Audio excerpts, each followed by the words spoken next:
Welcome back to This Week In Airsofters. This is Javier, Dark Horse, doing a review and an instructional video talking about the Seymour reflexive optic.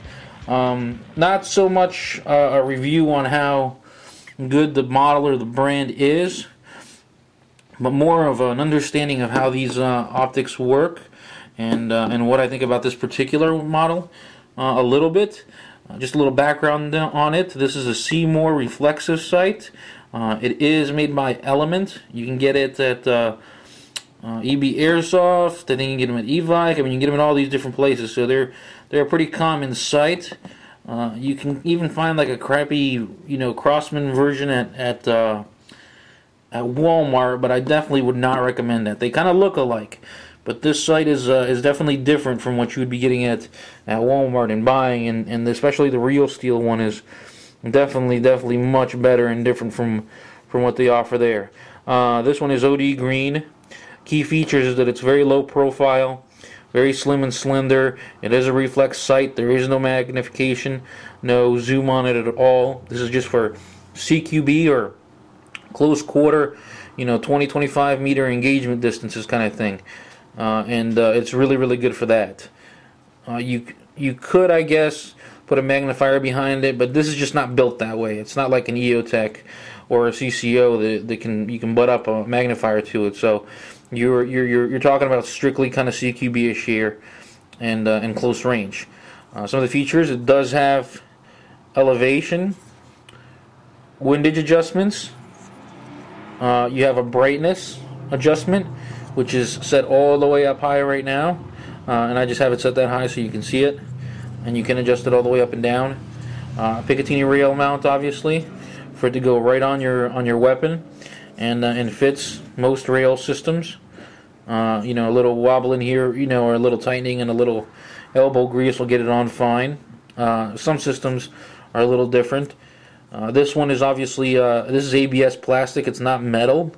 Now, even though it's plastic, this is actually a pretty tough feeling optic. I mean, it does have some good weight to it. Most of it from the rail system, which the rail system is metal, so that's good. So where it's in contact and the most stress is being put on it, it's the strongest.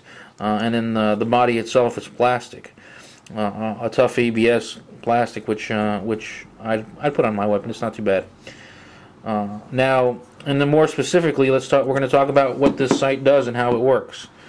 This is what we call a reflexive sight, and as I said before, reflexive sight is strictly for CQB environments, close quarter combat. It has no magnification, and it is not designed to be used with a magnifier. These sights are designed to be used with both eyes open.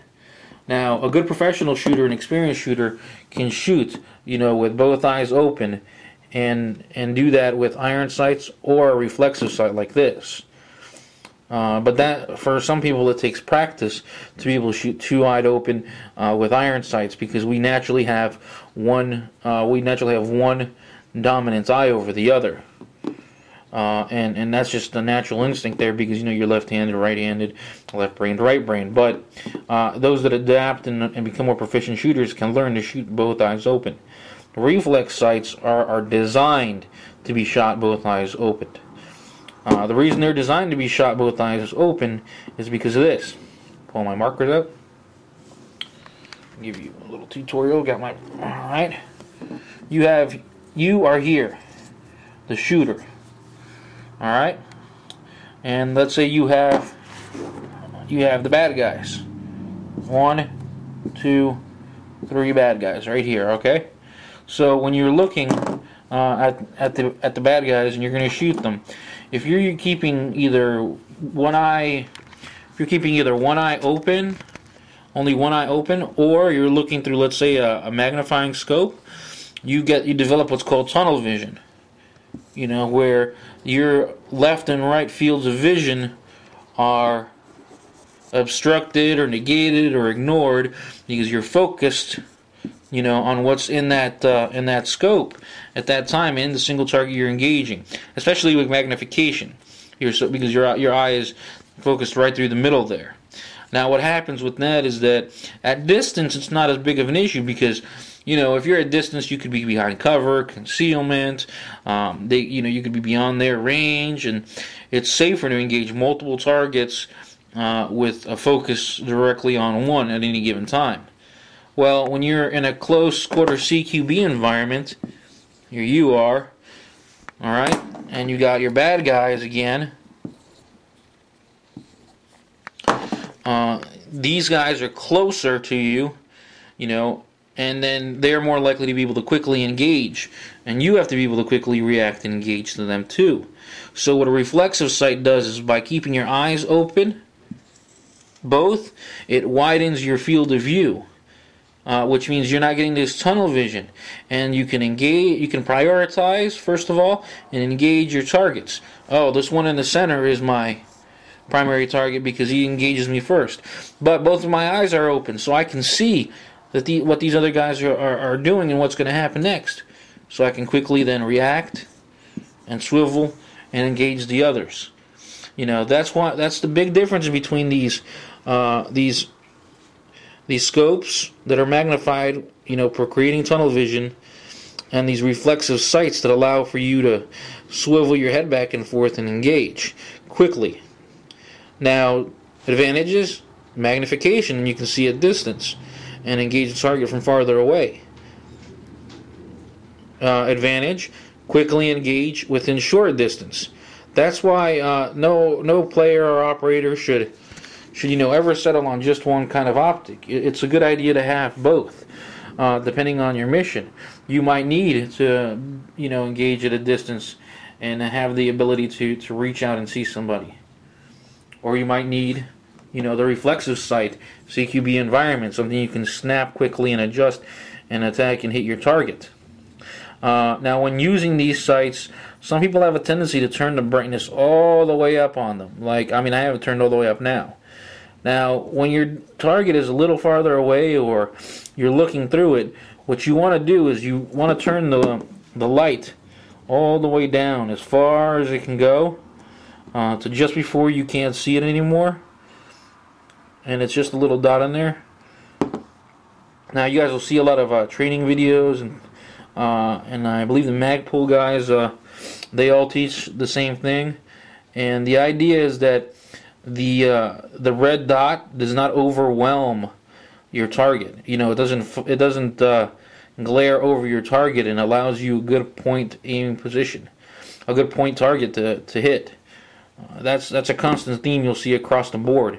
It's something that we did in the Army. It's something that the Army still teaches, and I'm sure all the other military branches still teach. But that's just a little something that most players don't realize, that turning that brightness up is not the way to go. You want to turn it down as far as possible until you can, all it is a little dot there, rather than this big white, big red blur.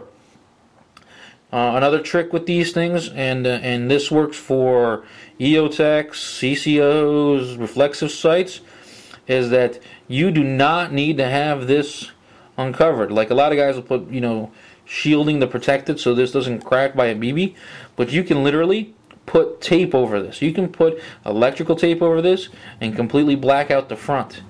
What happens is, because if you're using it correctly and you're looking through the optic and you see that red dot, what's going to happen is that, because both of your eyes are open, your brain is going to compensate for the fact that one eye is seeing an obscured object, and the other side is seeing an open, clear field of view.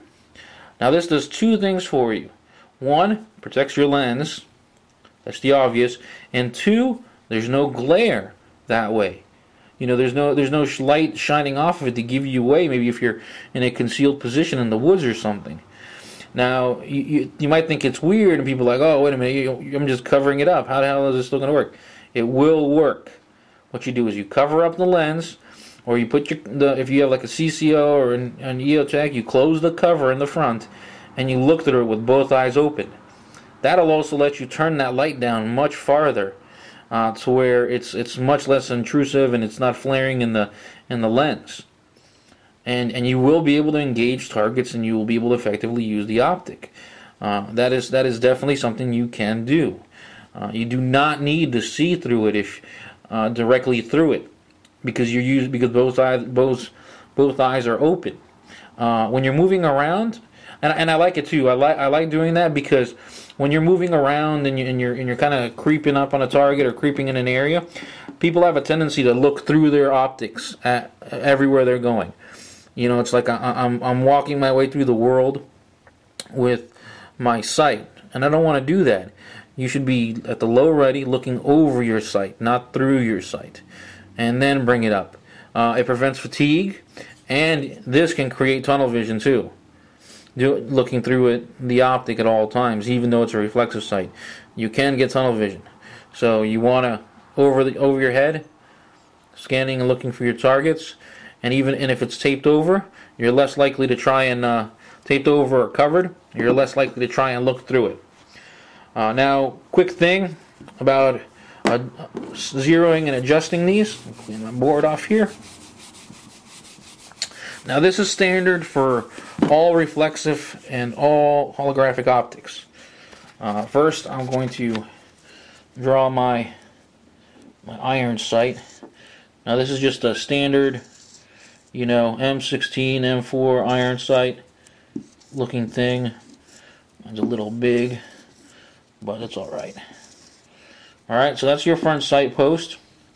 And then when you're looking through it, you got your rear sight post, your rear sight around it. Alright, so first of all, you zero your iron sights and you get them in place. Then what happens is you put your back up, you put your reflexive sight,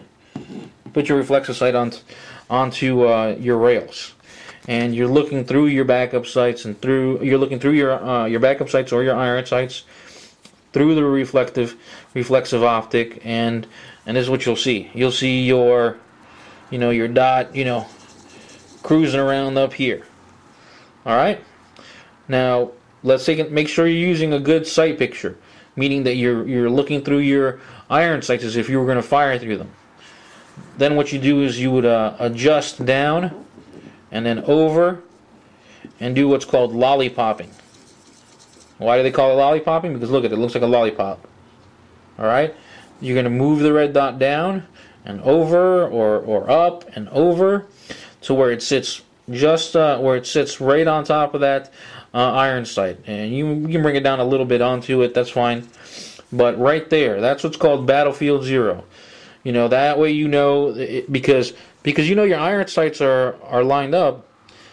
All you got to do is put that dot on top of the front sight post, and you should be lined up.